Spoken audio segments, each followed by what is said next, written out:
This is Food for Thought with Deborah Walker.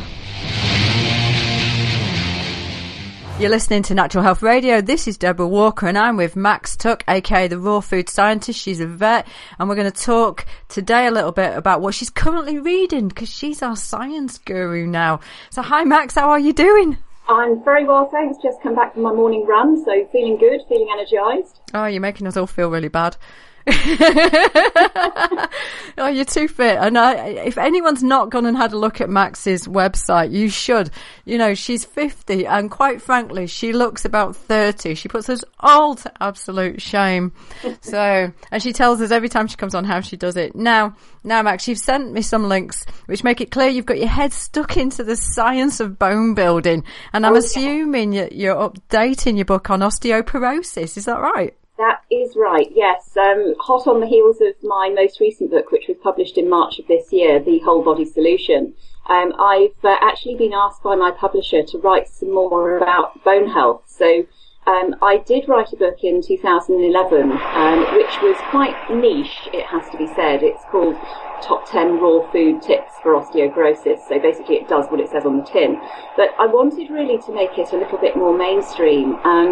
Because I think a lot of people that are interested in bone health aren't necessarily going to put raw food and bone health in the same kitchen, I guess. So they might be put off by the title. So basically what I'm doing at the moment is looking at more of the science than I looked at prior to scribbling out my top 10 tips in my previous book. So it's just really an update, an upgrade, and more science with regard to how bone is actually built, how to maintain it into older age, because it's not necessarily how quickly we can build bone. It's also, on the other side of the equation, how fast we lose it. And if we can slow down the rate at which we lose it or stop the rate at which we lose it, then we'll be well on the way to having excellent strong bones throughout life. And you're right. You know, most of us don't eat with the thought of actually the how it goes into making our body, particularly bones, until effectively, and this is with women, you go to the doctor and you have a test and then they say your bone density has changed. And it's only at that point do people really start to take notice of the fact that it's their diet and lifestyle's probably had an impact, isn't it?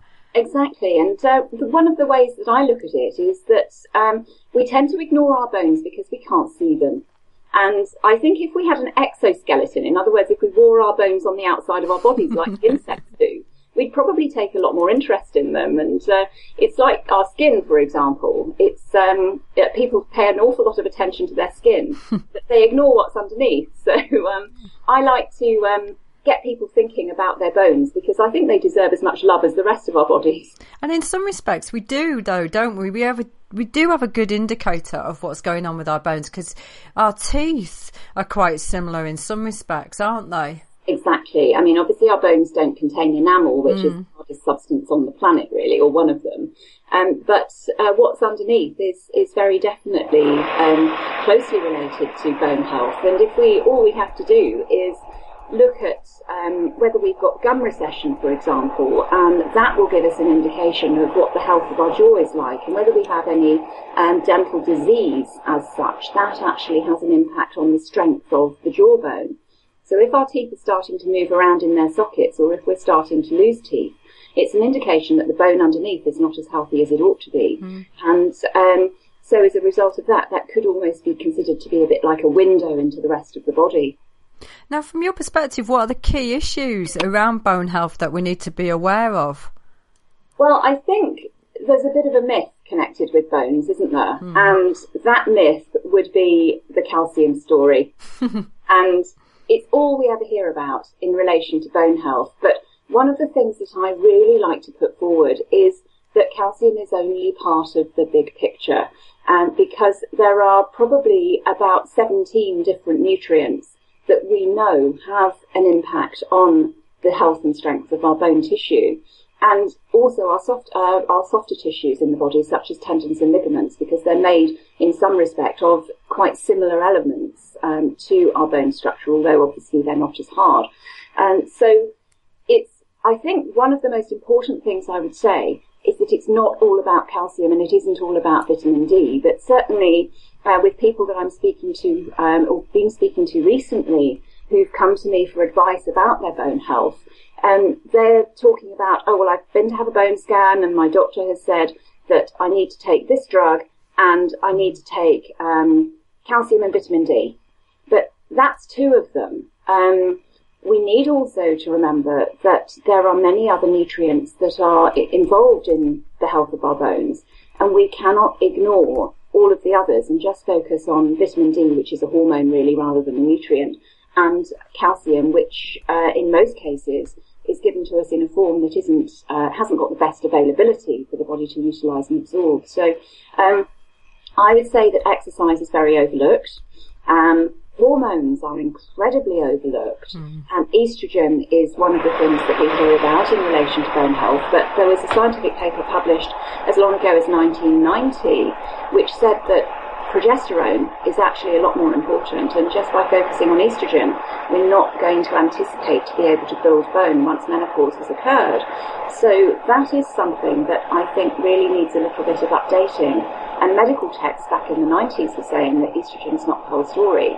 And they weren't even differentiating between the three different estrogens. So I think we've got so much more knowledge now than we had even in the early 1990s, and it just doesn't seem to be filtering down through. So I think it's really important to state that people need to look beyond the whole calcium and vitamin D and estrogen thing, because whilst they are medical recommendations, they aren't the whole story. So that's something that I'm a big fan of, is getting tested for the 6 different sex hormones that have an impact on bone health, and also looking at bone building exercise. And that really comes down to lifting weights, because that's been shown to be one of the best ways of building our bone strength. No, it's interesting when you're talking about all the hormonal picture and the impacts, the other issues that impact on bones, because I completely agree with you. I don't think that the doctors really do look at the wider picture. Sugar's a massive impactor on the body in so many ways. Yeah. And often I find that my clients who've had high sugar or high refined food diets nearly always have a reduced bone density, and also that impact normally means that they've had less fibre in their diet, less phytonutrients in the diet. All of that then, as you know, impacts on the estrogen levels, doesn't it? Of course, yes it does. And it impacts on the whole body. It just creates so much acidity. Increased acidity, increased tissue acidity has to be diluted out from somewhere. And of course the greatest reserve of alkaline minerals that we've got in our body to help to keep our blood pH stable is, of course, our skeletal structure. And if we're continuously having to dilute out the acidity that's created in the tissues from high sugar diets and coffee and all of these acid-forming foods that we know that we're all exposed to, then those alkaline minerals have to come from our bones. And that's one of the ways in which we can actually lose bone very quickly, and that is to eat a high sugar diet. And also on the diet aspect, a diet that's high in phosphorus and high in meat has also been shown to increase our urinary calcium excretion by 50%. So people that are going on this sort of high animal protein diet as a means to weight loss, for example, know that a lot of people do follow, then after 1 year, their urinary elimination of calcium has increased by 50%. So, I mean, literally, they are peeing out their bones. And that is causing a massive problem. I think this kind of dietary fad, I hate to have to call it a fad, but I do believe it is. This kind of fad is not sustainable, because ultimately we're going to end up as a little mess on the floor with bones that don't stand up straight in our anatomy. Yeah, I completely agree with you. Now, bone density changes over the years, doesn't it, of your lifespan as well? Yes, it does. But I'm finding it interesting in the way that I've actually been looking at the way in which bone density is measured, because some scientific papers are now saying that the way that we currently measure bone with a DEXA scan is not necessarily an indication of the health of that bone. So whilst we're looking at the density, does the density actually absolutely correlate to the strength of that bone? And there's a lot of research now coming through that indicates that by doing scans such as MRI rather than DEXA, we're perhaps getting a better insight into the actual strength and function of the bone rather than just its density. And I think this is illustrated quite nicely by some studies that were done with people that were given fluoride for their bone strength. And if you x-rayed that bone or did a DEXA scan, then the density of that bone was incredible. It was really, really dense because the fluoride had been incorporated into the bone structure and more calcium had been laid down on top. And so we went on. So that bone, if you scanned it, looked incredibly dense, but it was also very, very brittle. And we know that fluorosis causes the bones to be more brittle and to break more easily. So density is not necessarily an absolute correlator with the risk of fracture, for example, because we can have bone that's really reasonably dense, but that also can potentially break more easily. So I think we ultimately, and this is I think what scientists are now moving on to, we ultimately need a better model of how prone a bone is to fracture. And I think the density of our bones is really only an indicator of our susceptibility, and it's not an absolute correlation. But yes, you're absolutely right. Bone density does change over time. Does mean it goes hand in hand with the bone being either stronger or weaker, depending on its density. I think that's something that we're not absolutely sure of. So I think that using bone mineral density, BMD as it's called, as an indicator of bone health is a really good starting point, and we mustn't knock that. And DEXA scans do give us useful information, such as whether we've got any vertebral crush fractures in the spines of older women, for example. But I don't think it's the whole story, so I think it's easy to get a bit panicked about going for a scan at age 40, 50, 60, or whatever it happens to be, and finding out that your bone mineral density is quite low, and then being panicked into thinking, oh goodness me, I've got to start doing osteoporosis drugs and calcium and vitamin D. It may not absolutely be the case, but it's difficult to know in another way whether or not that bone is prone to fracture. So it's something that I think we need better ways of assessing our overall bone health. I think BMD is part of the picture and the important part of the picture, but I don't think it's absolutely everything. And I think we're still finding out that in the future there could be ways of measuring that give us a much better indication of fracture risk. Now, diet plays a massive role in bone health, doesn't it? And our bone modelling, remodelling rate, I didn't realise was up to 10% per year, which has to be totally dependent on diet from my perspective. So with that in mind, what are your suggestions in regards to, and what are some of the things you'll be putting into your book in regards to food suggestions that will basically boost the bone health? I think one of the most important things there, and certainly something that is in the existing book and is very definitely going to be incorporated into the new one, and that is green is the new white. So white being our bones and green being the stuff that fills it. So I love greens. I think greens are fantastic for everything. They're a brilliant source of minerals. And one of the minerals we've just obviously briefly touched upon, calcium, being not the be-all and end-all. We know that kale is fantastically high in calcium, and it's also bioavailable, and it's in other words, it's utilised, it can get into the system and it's absorbed and utilised. And that's not necessarily the case with calcium that we find in dairy products, but what are we told? Drink milk for strong bones.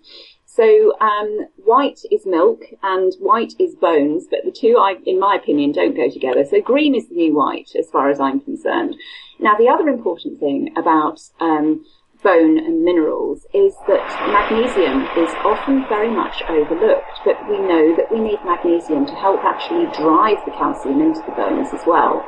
And the greens, of course, are a good source of magnesium because they've got lots of chlorophyll in, and anything that's high in chlorophyll is going to be high in magnesium. And additionally to that, the greens are also going to be sources of other minerals which we may not necessarily have heard about in regard to bone health. Manganese, magnesium we've mentioned, boron, silicon, all of these things that we tend to think about as being present in the plant kingdom, they're all important for bone health as well. And if we overlook all of these other minerals and the vitamins, which are likewise important for development of that bone matrix, then we're kind of missing the trick. But the good news is that the greens contain all of the important minerals, plus some of the vitamins that are also important, such as vitamin K2. Now, we know that the greens are high in vitamin K, and that's not only important for blood clotting, but it's important for bone health.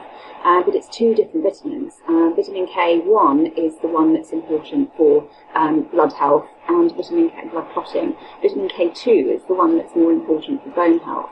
And we do have this enzymatic pathway via which, provided everything's working properly, K1 can be converted into K2, and I know that there has been some controversy about this, and that some writers will say that the only place you can get K2 is either from fermented soya or from animal products. But there have actually been enzymatic pathways found in healthy people that have shown that K1 that you find in the greens can be converted into K2, provided we've got certain pathways and sufficient hydrochloric acid for digestion in our stomachs. So the greens definitely are the things that I really focus on in regard to making sure that we've got those building blocks. The other thing that's really important, and we have to consider it as a nutrient, is sunlight. Because sunlight is how vitamin D is created in our skin. And a lot of people are scared of the sun, and they go and slap on factor 50 in the winter, even if they're venturing outside for 15 minutes. And I think we've been so channeled into being worried about sun exposure because of skin cancer that we've kind of lost the perspective slightly. And we do know that there is insufficient sunlight in the UK in winter between about the end of October and early to mid-March, because we don't get, even if we went out and exposed most of our bodies, which obviously it's too cold to do, we cannot get adequate vitamin D unless we go and take a quick holiday in the tropics and do a bit of sun exposure.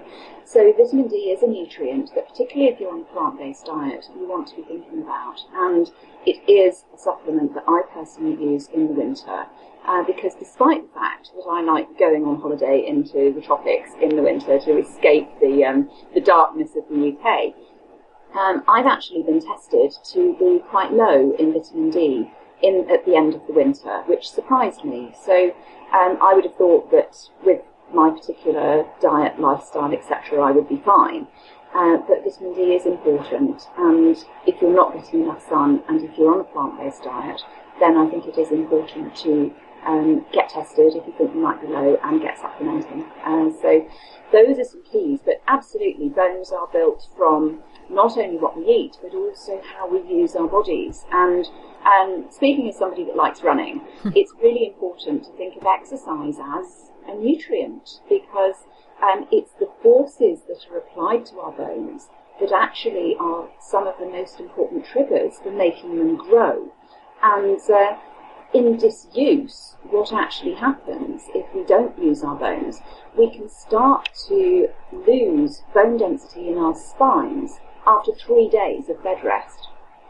So it's absolutely incredible that, and if you don't, use it or lose it is absolutely key here in regard to bone health, because unfortunately, if we're not moving and if those bones are not getting pulled on by muscles and ligaments, then we are not going to be getting those signals to the bones that they're important. The bones like to know that they're useful, and they will start to degenerate if they're not used. And by moving and by exerting forces on those bones, not only do we encourage them to grow, but also one of the scientific papers I've been reading recently was looking at osteocytes, which are bones which are buried deep inside the bone matrix. And if they become hypoxic, in other words, if their oxygen level drops, it has been shown that in disuse that happens.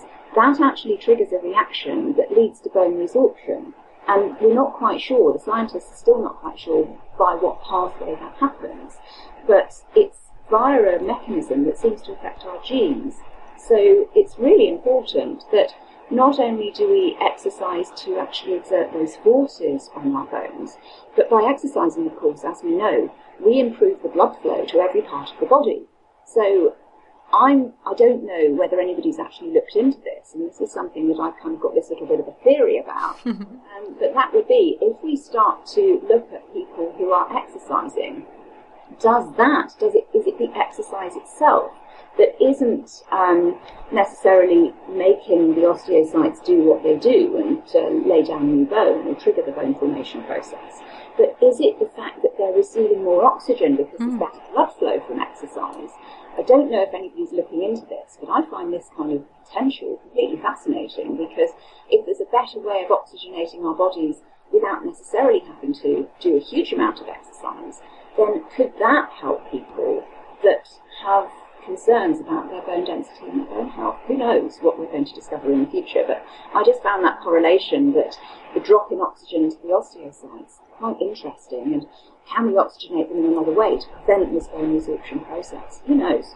I think it's a really fascinating point. I actually I would have a lot of support for that from what I see in my own work that I do with my clients in regards to just the oxygenation of the cell in general. And you know, when you get people breathing properly and understanding how effective their breathing is, and of course the exercise is going to bring on a higher level of breathing at certain points when they do it. I can see the change in their body just from doing that alone, just when they focus on that. You know, you've got people doing it during meditation and things, and you know, because you know, some of my clients aren't able to do exercise at the point when I start with them, and just breathing and focusing on the breathing can bring profound changes in their health. So I don't think you're far wrong from that. It would be interesting to see further research on it. I absolutely agree with you, Max.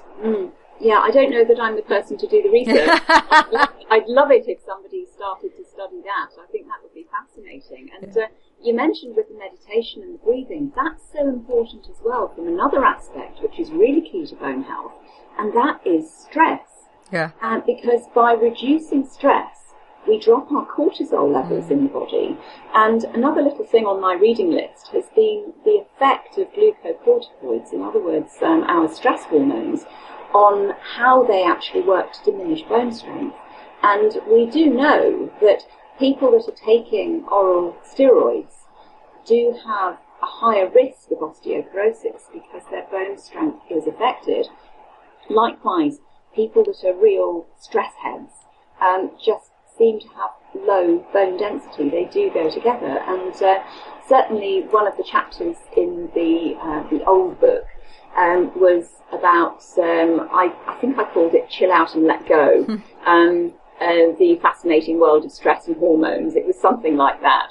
And whilst I didn't go a lot into the science of the cortisol and bone health response, this is something that I'm going to focus on more in the new book. So I'm really going to go into quite a lot more detail about how stress and the effect of it not only destroys the immune system and everything else in the body and ages us very rapidly, but also rots away silently at our bones, because it's just so important. It affects so many different body systems. And I think we really have to be aware that when we're talking about bone health, we're not just talking about bones, of course, are we? We're talking about the health of the whole body. Because if we're doing the kind of lifestyle things that allow us to have good bone health, we're also going to be allowing our health to flourish in other ways. So we're going to have better immune system health. We're going to probably digest things better. We're probably going to have nicer looking skin and hair, so vanity comes into it as well, even though we can't see the bones. So I think it's important to look at our bodies as a whole, rather than just isolating one thing and saying, okay, what can we do to improve the health of this? But the good news is that if we improve the health of our bone structure, then everything else will follow on from that, and we're going to be supporting our other body systems by doing those things that are good for bones. Super. Max Tuck, when's the book out? I don't know the answer to that. I'm hoping that we're looking at about April of next year. But in the meantime, if people want a little taster of what it might be like, then the Top 10 Raw Food Tips for Osteoporosis book is available on my website, therawfoodscientist.com, as is my most recent book, The Whole Body Solution, The Complete Guide to Ultimate Health and Anti-Aging, because of course we all want to look younger. So that's available through Hammersmith Health Books and also on my website. And are you doing any bone health workshops? Nobody's actually asked me, but I'm always very happy to give lectures. I have spoken on bone health in the past at the NutriCentre in London, and I've been a guest lecturer there for them on a couple of occasions. So the answer is, if I'm invited, then I will definitely do it. So NutriCentre, invite Max is what we're asking. And everybody, everyone bundle into the comments on the on Facebook and tell. If we get enough people, then we might be able to send them to NutriCentre to actually force them to do a bone health workshop and get Max to talk in more detail. She's been fantastic today. She's always fantastic. Her book's brilliant. Max, how else do people get hold of you?